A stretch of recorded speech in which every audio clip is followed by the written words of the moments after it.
आज हम Karl Pearson के तीसरे मेथड अर्थात यूवी मेथड, जिसको हम संक्षिप्त विधि भी कहते हैं, उसके बारे में चर्चा करने वाले हैं।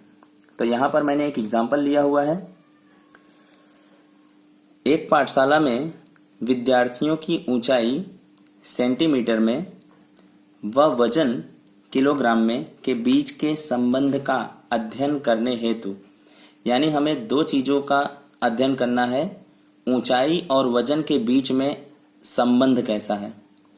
करने के लिए 6 विद्यार्थियों का न्यादर्श लेकर, यानी सैंपल में हमने कितने विद्यार्थियों को चयन किया हुआ है, 6 विद्यार्थियों को। तो यहाँ पर स्मॉल n कितना हो जाएगा, 6। नंबर ऑफ ऑब्जर्वेशंस इसको इंग्लिश में कहते हैं। तो वो हमें कितना मिल चुका है, 6। निम्न सूचना एकत्रित की गई, उस पर से विद्यार्थियों की ऊंचाई व वजन के बीच सहसंबंधांक का मान ज्ञात कीजिए। तो ऊंचाई और वजन के बीच में सहसंबंधांक का मान कितना आएगा वह हमें ज्ञात करना है।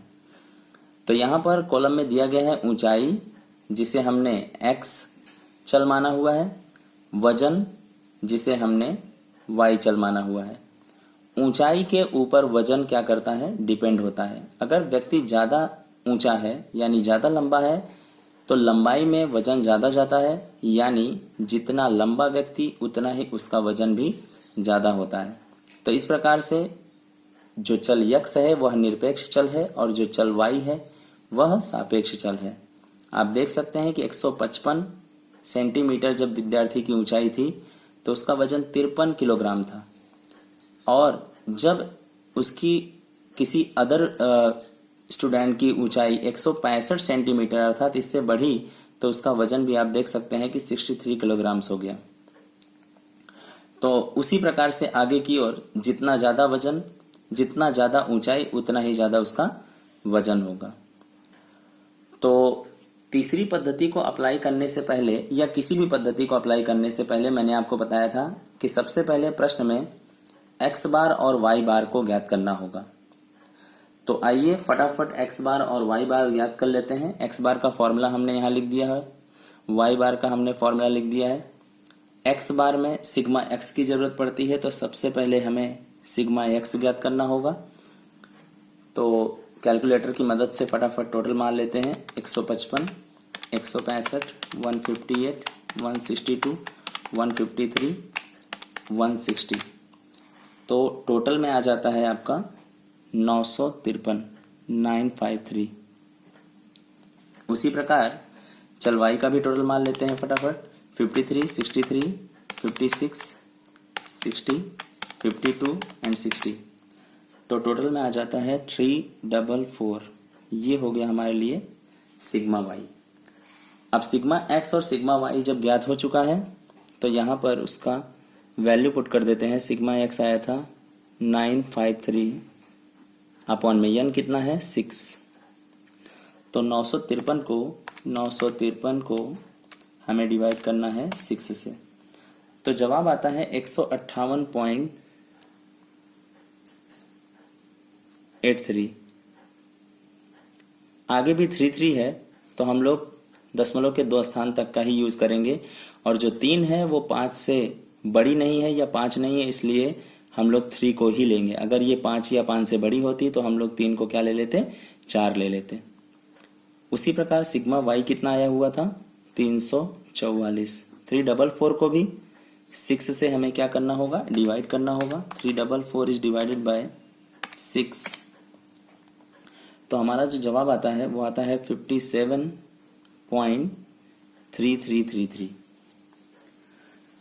तो आप यहाँ देख सकते हैं कि जो x बार और y बार है वो दोनों ही अपूर्णांक में आए हुए हैं। तो अपूर्णांक में जब कभी भी हमारा x बार और y बार आता है तो हम लोग या तो मेथड नंबर 2 का अप्लाई करते हैं या तो मेथड नंबर 3 का अप्लाई करते हैं, यानी एक्स वाई मेथड अप्लाई करते हैं अथवा तो यूवी मेथड अप्लाई करते हैं। फर्स्ट मेथड इसलिए नहीं अप्लाई कर सकते क्योंकि उसमें माइनस करने पर हमारा जो जवाब आता जाएगा वो बहुत ही ज़्यादा पॉइंट में आएगा और वो बहुत कठिन हो जाएगा गुणा करने में या वर्ग निकालने में। इसीलिए हम लोग जब अपूर्णांक में x बार और y बार आता है तो या तो मेथड नंबर 2 अप्लाई करते हैं या तो मेथड नंबर 3 अप्लाई करते हैं। और यहां पर हम लोग मेथड नंबर थर्ड इसलिए अप्लाई करेंगे क्योंकि यहां पर आप देख सकते हैं कि जो चल x की वैल्यूज हैं और चल y की वैल्यूज हैं वो काफी बड़ी बड़ी हैं। यानी अगर हम 53 का वर्ग करना चाहें या 155 का वर्ग करना चाहें तो काफी बड़ा बड़ा जवाब आएगा। तो इससे हमें क्या होगा, आसानी बिल्कुल भी नहीं होगी कैलकुलेशन करने में। तो इसलिए हम लोग यूवी अर्थात संक्षिप्त विधि का प्रयोग करेंगे। तो आपको समझ में आ गया होगा कि हम इस सवाल में यूवी मेथड को क्यों अप्लाई करने जा रहे हैं।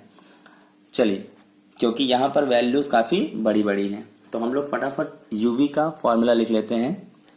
तो यूवी मेथड का फॉर्मूला है n into sigma U V minus into bracket sigma U sigma V upon में अंडर रूट में n into sigma U square minus sigma U का होल स्क्वायर, ये ब्रैकेट में रहेगा। Same to same X Y method की तरह ही है, जहां x आता था वहां u आएगा, जहां y आता था वहां v आएगा। दूसरे अंडर रूट में भी n इंटू उसमें u तो इसमें v sigma v square minus sigma v का होल स्क्वायर। तो ये हमने फॉर्मूला लिख दिया है। अब फॉर्मूले में जो भी चीजें रिक्वायर्ड हैं वो यहां पर कोष्टक से हम लोग प्राप्त करेंगे। तो आप देख रहे हैं कि सबसे पहले हमारे पास यू वी का टोटल होना चाहिए। अच्छा, u और v का पहले मल्टीप्लाई करना है फिर उसका टोटल मानना है। तो u और v तो हमारे पास ज्ञात होना चाहिए। तो u और v को हम बारी बारी से क्या करेंगे, एक एक ब्रैकेट में ज्ञात करेंगे। तो u का फॉर्मूला होता है u is equal to X minus A. आपको मैंने u का डबल फॉर्मूला बताया है। एक तो x माइनस ए होता है और दूसरा होता है x माइनस ए अपॉन में cx।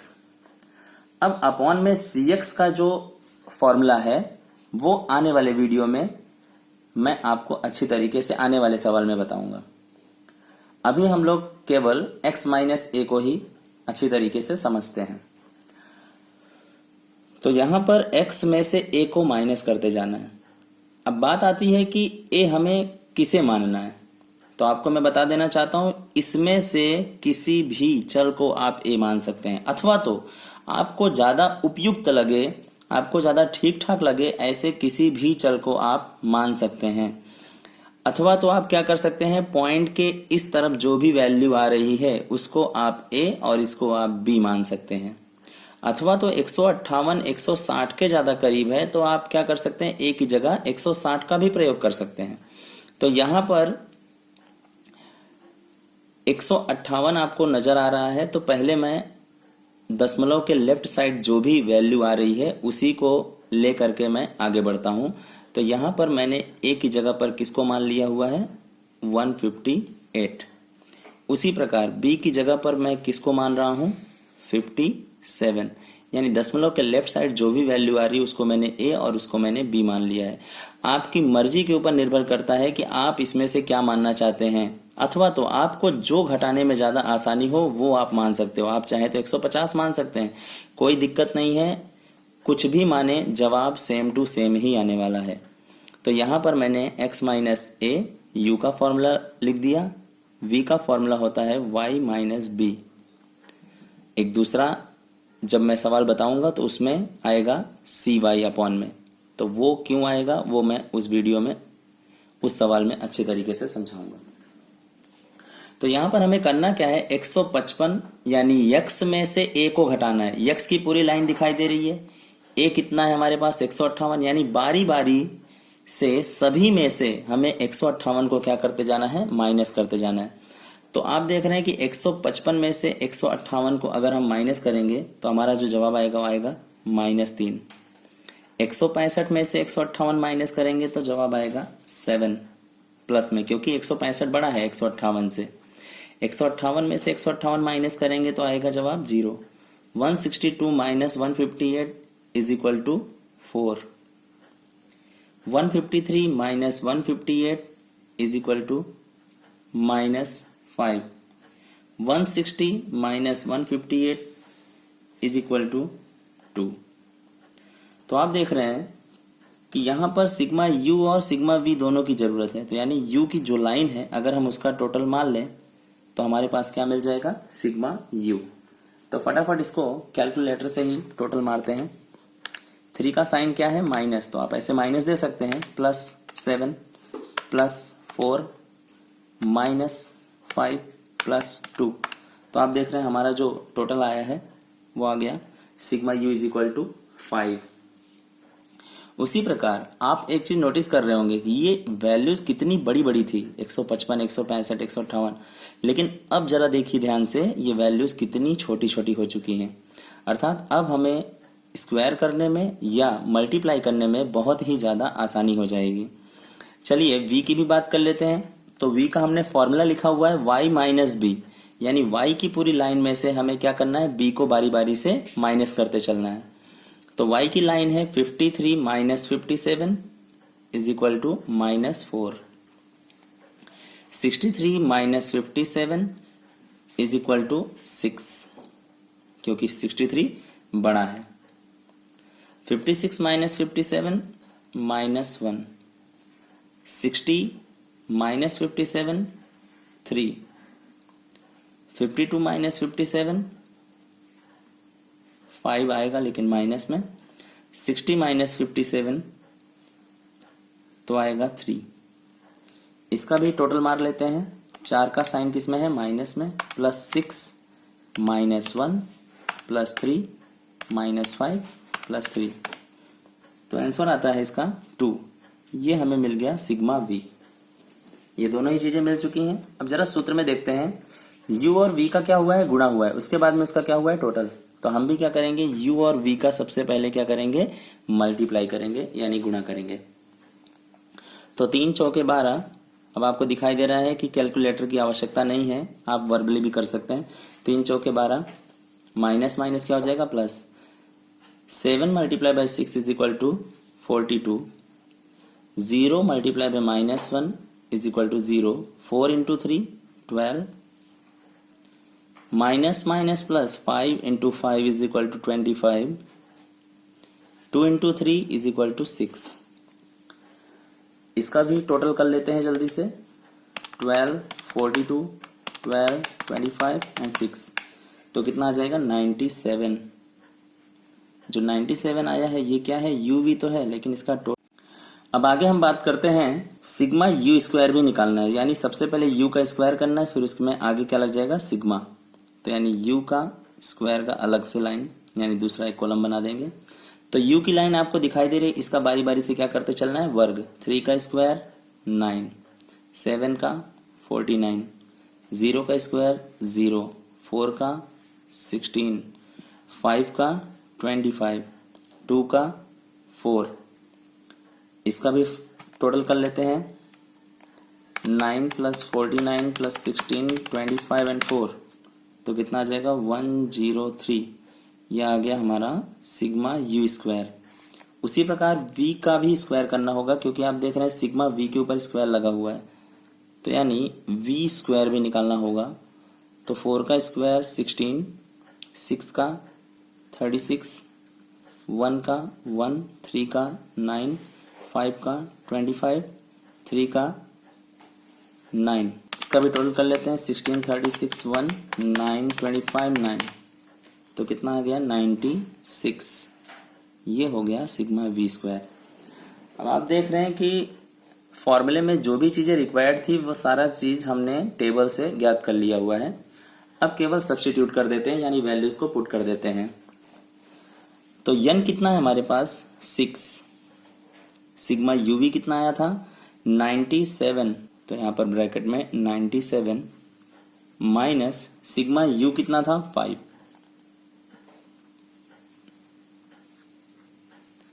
सिग्मा वी कितना है, 2। उसी प्रकार नीचे भी n कितना है, 6। Sigma U square 103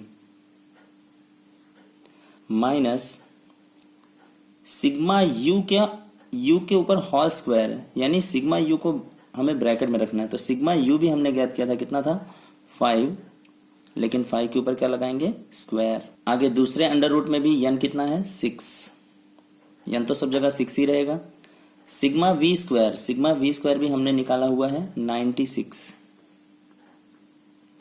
sigma we के ऊपर स्क्वायर, तो सिग्मा वी कितना दिखाई दे रहा है 2, 2 के ऊपर स्क्वायर लगा देंगे। चलिए अब कैलकुलेटर की मदद से इसका सबका कैलकुलेशन करते जाते हैं। तो आप देख रहे हैं 6 मल्टीप्लाई बाय 97 है, तो 97, तो कितना आंसर आता है 582 माइनस 5 इंटू 2 और बली किया जा सकता है 5 2 10।